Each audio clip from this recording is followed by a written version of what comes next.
Boa noite, pessoal. Quem tem Bíblia ali, levanta. Quem tem celular, liga.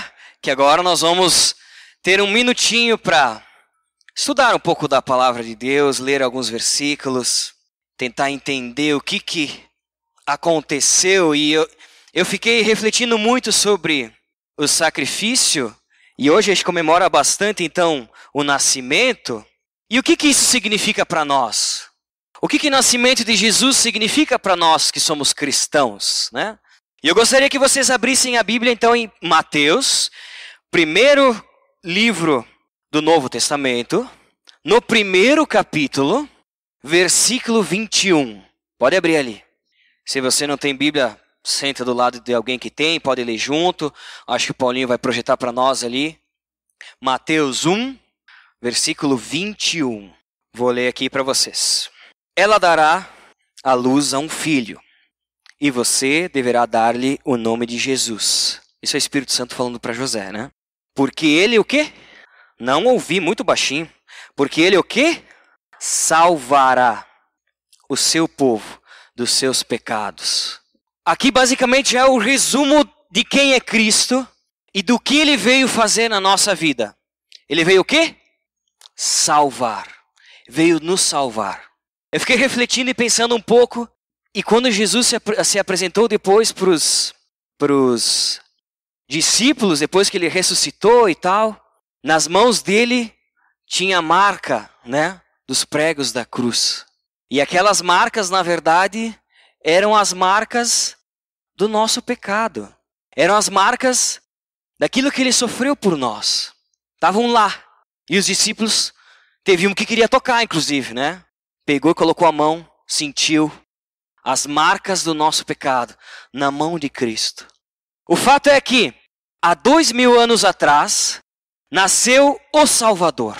Nasceu aquele que iria nos salvar das consequências do nosso pecado. E quando eu falo pecado, é a consequência daquilo que a gente escolhe e que não agrada a Deus. Aquilo que desvia da vontade que Deus tem para nós. Deus nos criou, Deus nos formou, conhece cada fio do nosso cabelo e Ele sabe o que é melhor para a nossa vida. Mas muitas vezes a gente procura fazer aquilo que a gente quer fazer, né? Quer tomar as rédeas da nossa vida nas nossas próprias mãos, decidir. E por isso que Jesus morreu naquela cruz. Mas Ele nasceu, há 2000 anos atrás, nasceu o Salvador. Nasceu aquele que, se nós pegarmos o calendário, divide o tempo antes e depois dele. Nunca vai ter um calendário escrito antes e depois do Michel. Mas de Jesus tem. Ele mudou o tempo. Ele mudou a história. Ele mudou a minha vida. E eu sei que mudou a vida de vocês, né? Eu sei que para todo aquele que experimenta colocar a vida diante desse Jesus, o nosso Salvador, que nasceu há 2000 anos atrás, a vida ela é completamente diferente. A vida é transformada. Mas daí também eu fiquei me perguntando um pouco mais, né? Como é que eu posso explicar a minha fé? Eu que sou cristão, explicar para alguém que não é cristão ou que pouco conhece sobre Jesus. Onde que Jesus está? Se ele nasceu há 2000 anos atrás, onde que ele foi parar? Por que nós estamos aqui comemorando o aniversário dele, né? Então eu gostaria que vocês abrissem a Bíblia agora, no livro de Lucas, Lucas 24, versículo 13. Lucas 24, do 13 até o 31. É um versículo, um trecho um pouco longo, mas eu vou ler aqui para nós. E antes de ler, vou tentar contextualizar um pouco do porquê que eu quero trazer esse texto para nós essa noite. Eu estava ouvindo uma história de um missionário, um pastor que era um missionário em algum lugar da América Latina, que eu já não lembro mais o lugar certo. E ele estava explicando justamente esse trecho aqui, de Lucas 24, do versículo 13 até o 31. Daqueles discípulos, aqueles seguidores de Jesus que estavam indo no caminho de Emaús. Ele estava explicando esse trecho aqui, que a gente vai ler daqui a pouquinho. Então, estava lá falando para dois pescadores simples. Mais simples daqui a pouco do que eu, sei lá. Estavam lá. Mas que esses pescadores entenderam a verdade sobre Jesus. Então estava lá aquele pastor, aquele missionário lá com os pescadores. E ele começou a ler. Vamos ler juntos o trecho aqui. 24, a partir do 13. Naquele mesmo dia, 2 deles estavam indo para um povoado chamado Emaús, a 11 quilômetros de Jerusalém. No caminho, conversavam a respeito de tudo o que havia acontecido. Aqueles discípulos, né? Estavam conversando sobre tudo o que tinha acontecido, sobre Cristo, a ressurreição e tal, né? Enquanto conversavam e discutiam, o próprio Jesus se aproximou e começou a caminhar entre eles. Mas os olhos deles, os olhos daqueles discípulos, né, daqueles seguidores, foram impedidos de reconhecê-los. Eles não perceberam que era Jesus que estava aí. Ele lhes perguntou, né, Jesus perguntou para eles, sobre o que vocês estão discutindo aí enquanto caminham? O que vocês estão falando? E eles pararam com o rosto assim entristecidos, né, bem tristes, e um deles, chamado Cleópatas, perguntou-lhes, mas você é o único visitante em Jerusalém que não sabe das coisas que ali aconteceram nesses dias? E Jesus perguntou, mas que coisas? Perguntou ele. O que aconteceu com Jesus de Nazaré? Responderam eles. Ele era um profeta, poderoso em palavra e em obra diante de Deus e de todo o povo. Os chefes dos sacerdotes e as nossas autoridades o entregaram para ser condenado à morte e o crucificaram. E nós esperávamos que era ele que ia trazer a redenção a Israel. E hoje é o 3º dia desde que tudo isso aconteceu. Algumas das mulheres entre nós nos deram um susto hoje. Foram de manhã bem cedo ao sepulcro e não acharam o corpo dele. Voltaram e nos contaram ter tido uma visão de anjos que disseram que ele está vivo. Alguns dos nossos companheiros foram ao sepulcro e encontraram tudo exatamente como as mulheres tinham dito, mas não o viram. Ele lhes disse, como vocês custam a entender e como demoram a crer em tudo o que os profetas falam. Isso aqui é Jesus falando, né? Não devia o Cristo sofrer essas coisas para entrar na sua glória? Perguntou Jesus, né? E começando por Moisés e todos os profetas, explicou-lhes o que constava a respeito dele em todas as escrituras. Ao se aproximarem do povoado para o qual estavam indo, Jesus fez como quem ia mais adiante, né? Jesus, o cara estava, né? Fez como ia mais adiante. Até me perdi aqui onde que eu estava lendo. Fez como ia mais adiante, mas eles insistiam muito com ele. Fique conosco, pois a noite já vem, o dia está quase findando. Então ele entrou para ficar com eles. Quando estavam à mesa com eles, tomou o pão, deu graças, partiu e deu a eles. Então os olhos deles foram abertos e o reconheceram. E ele desapareceu da vista deles. E ele o quê? Desapareceu da vista deles. E daí nessa hora estava lá o pastor lendo esse trecho, e daí um dos pescadores disse assim, mas como desapareceu da vista deles? Eu imagino que Jesus deve ter feito tipo, né? Separou o pão assim naquela hora. Nossa, Jesus. E ele desapareceu. Como desapareceu? Perguntou um deles.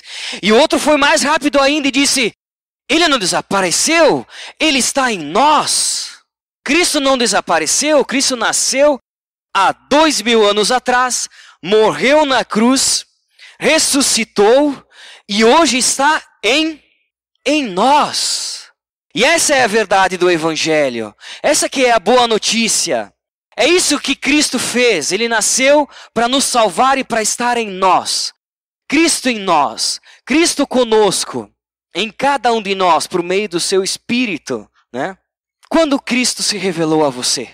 Vocês conseguem buscar na cabeça o momento exato quando vocês tiveram esse encontro com Cristo? Como é que foi isso? Eu me lembro, dando um pouco do meu testemunho, que eu tinha acho que mais ou menos uns 6, 7 anos.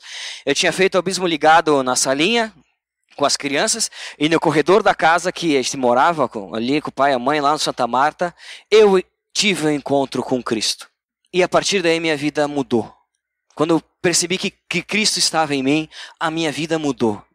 E é impossível que aquele que tenha um encontro com Cristo permaneça igual. Quando foi o seu encontro com Cristo? E como foi, né? Vamos abrir em Gálatas 1, do 15 até o 16. Gálatas 1, do 15 até o 16.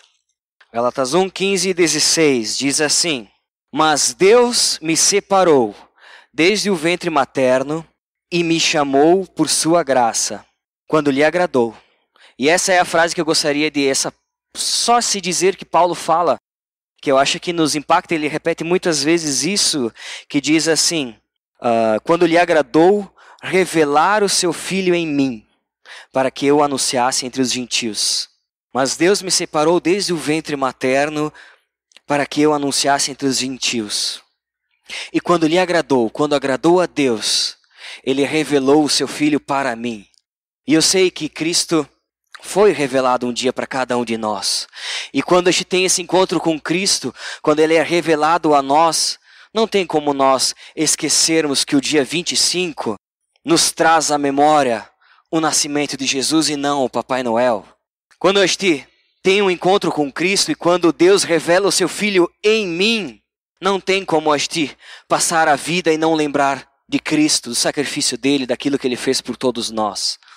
Gostaria que cada um tivesse esse sentimento de lembrar como é que foi o seu encontro com Deus. Ou se tu ainda não teve um encontro com Deus, conversa com Ele. Pode ser até agora. Nós podemos fechar os nossos olhos, abaixar nossa cabeça nesse momento e conversar com Deus. Fecha os teus olhos, mas abra o teu coração. Se ainda tu não teve um encontro com Deus, pede para Ele e diz assim: Jesus, eu quero te conhecer. Eu quero sentir aquilo que o pessoal tanto tem falado. Eu quero saber mais sobre esse Salvador, sobre aquele que nasceu para tirar todos os pecados do mundo. Eu quero conhecer mais sobre aquele que levou as marcas do meu pecado no seu próprio corpo. Eu quero conhecer mais aquele que é Deus e que se fez homem, que andou nessa terra e que falou com muitas pessoas e que até hoje dá sentido à nossa vida. Se daqui a pouco falta um propósito ou tu ainda não refletiu sobre qual vai ser o teu propósito para o próximo ano, entrega isso para Deus e diz: Deus, meu propósito é te conhecer mais. É querer ter o teu Filho revelado em mim.